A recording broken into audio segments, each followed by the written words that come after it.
সকল নবীকে আল্লাহ তাআলা ওহী পাঠিয়েছেন, রেভেলেশন, প্রত্যাদেশ। ওহী মানে সিক্রেট মেসেজ, যেটা নবী শুনে আর আল্লাহ জানে, দুনিয়ার মানুষ এটা শোনে না। নবীরা বললে কেবল শোনে।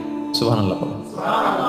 সব নবীকে আল্লাহ এই ওহীটা পাঠিয়েছেন, জিবরাইল আলাইহিস সালাম মারফত ওহী পাঠিয়েছেন, অথবা সরাসরি কিতাব পাঠিয়েছেন, কিংবা সহিফা পাঠিয়েছেন। আল্লাহ তাআলা ইরশাদ করছেন, ইন্না আওহাইনা ইলাইকা কামা আওহাইনা ইলা নূহি ওয়ান নাবিয়িনা মিন বা'দি। নবী নূহ আলাইহিস সালামের পরে সব নবীদের কাছে আমি যেমনি ওহী পাঠিয়েছি, আপনার কাছেও আমি এভাবে ওহী পাঠিয়েছি। সব নবীদের কাছে আমি এভাবে ওহী পাঠিয়েছি।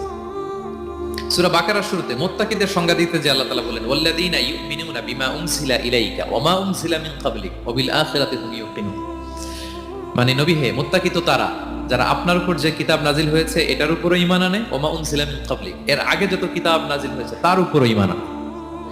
তা আমরা যদি শুধু কোরআনের উপর ঈমান আনি হবে? তার আগে যত কিতাব, আসমানি কিতাব নাজিল হয়েছে এগুলোর উপরও ঈমান আনার দরকার আছে না নাই? বলেন বলেন।